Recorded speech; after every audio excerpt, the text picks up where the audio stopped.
It started with a notification, performance review scheduled. But I hadn't spoken to my manager in weeks. The email flagged her tone as 73% negative. The system logged 4.2 hours of idle time last Tuesday. Her calendar showed she declined 2 suggested collaboration opportunities. I was at my daughter's doctor appointment. The system didn't know that. It just knew I wasn't producing. By Friday, Sarah's access to certain projects was revoked. Not by a person, by an algorithm that decided she was a risk. Your new boss isn't human, and it's watching everything. This is the reality of algorithmic management. Sarah's story isn't science fiction. It's a case study. Because right now, 72% of large US firms use employee monitoring software, keystroke trackers, webcam surveillance, email sentiment analysis, calendar optimization engines. These systems generate over 5 billion data points about workers every single day. At Amazon warehouses, handheld scanners track every second between package scans. At call centers across the world, AI analyzes voice stress patterns and script compliance in real time. In white-collar offices, productivity scores rank employees against each other based on metrics they never agreed to. Your manager might still have a name and a face, but increasingly, they're just a messenger. The real decisions, who gets promoted, who gets put on a performance plan, who gets fired, those are being made by systems that never sleep, never empathize, and never ask why. And here's what makes this different from every other workplace technology that came before it. A time clock recorded when you arrived. A security camera watched the front door. But these systems watch everything. And they don't just record your work. They judge it. This isn't about efficiency. It's about power. And it's shifting from humans to code. Let me show you how. Let's pull back the curtain on one of these systems.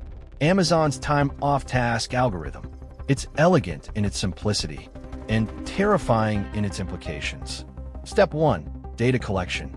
Every time a warehouse worker scans a package, the system logs it. The time, the location, the item. If 10 minutes pass without a scan, the system flags it as time-off-task. Bathroom break? Time-off-task. Equipment malfunction? Time-off-task. Helping a coworker? Time-off-task. Step 2. Aggregation. At the end of each shift, the algorithm calculates a productivity score. It compares you to every other worker in your warehouse. Then it ranks you. Bottom 5%, you get a warning. Automatically. Step 3. Enforcement. Accumulate enough warnings, and the system generates a termination recommendation. And here's the crucial part. Your direct supervisor might never be involved. The decision travels from sensor to spreadsheet to pink slip without a single human conversation. Now here's the thing. Used differently, this data could identify struggling workers for support or optimize workflow to reduce burnout. You could spot patterns showing when equipment failures slow everyone down. You could recognize when someone's training a new hire. But that's not the business model being scaled. Instead, here's the fundamental flaw in the code. Human work is messy.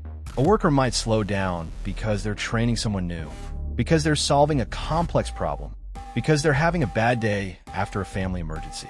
The algorithm sees none of this.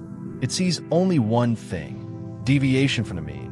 Research from Cornell and Stanford calls this the constant boss phenomenon. Unlike a human manager who checks in periodically, these systems provide continuous monitoring and instant feedback. The psychological term for this is hypersurveillance stress. Workers report feeling like they're always one mistake away from punishment. The human cost of this shift is measurable. Workers under algorithmic management report 40% higher stress levels. They take fewer breaks. They ignore health symptoms. They develop what researchers call performance anxiety syndrome. The constant fear that the system is watching, judging, finding them inadequate. I stopped taking lunch breaks. I stopped helping coworkers. Every email I wrote, I'd rewrite 3 times, trying to sound more positive, more engaged. I wasn't working for my team anymore. I was working for the algorithm's idea of what a good employee looked like. But stress is just the surface wound. The deeper injury is about power. For decades, Management meant human judgment, experience, context, the ability to say, I know the numbers look bad, but here's what's really happening. That discretion is vanishing. Managers become algorithm enforcers. They deliver the bad news the system generates, but they can't override it. Workers become data points, not people with stories, but productivity scores with ID numbers. And at the top, executives and shareholders get something they've always wanted: perfect, emotionless efficiency. Now, let's follow this logic forward. If the algorithm can fire you for idleness, what's next? Some systems are already experimenting with predictive analytics, flagging workers who might become disengaged based on email tone trends, identifying flight risks before they start job searching. One major tech company tested a system that analyzed Slack messages for cultural alignment. Another explored calendar patterns to identify workers who weren't sufficiently collaborative. The slippery slope isn't hypothetical. We're already sliding down it. So where does this end? Two scenarios, both plausible, both already taking shape in different parts of the world. Scenario A: the fully automated HR department. By 2030, human resources at major corporations runs almost entirely on algorithmic systems. Hiring, evaluation, promotion, termination, all managed by AI. Appeals go to another algorithm. Context doesn't matter because context can't be quantified. You're not fired by a person. You're deprecated by a system. In this future, workers optimize their behavior for the algorithm, not the mission.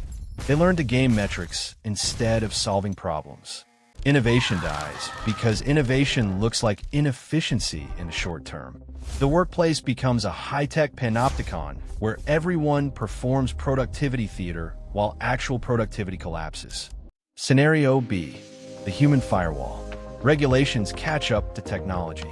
Laws mandate that no algorithmic system can make final decisions about employment without human review. Workers gain the right to explanation. If an algorithm flags you, you get to know why, and a human must verify the decision makes sense. Transparency becomes standard. Workers see their data. They can challenge it.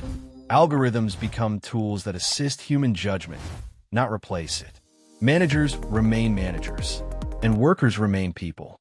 The fork is here, right now, and which path we take isn't predetermined by the technology. It's a choice we're making, sometimes actively, more often through silence. So the real question isn't just which future we'll get, it's which future you're building right now. Are you a manager implementing these tools? A worker subject to them? A developer coding them? An executive approving the budget? Your choices, multiplied by millions, are creating the answer. If you want more investigations into the tools that are building tomorrow, subscribe. Because the future isn't watching. It's already here, and it's taking notes.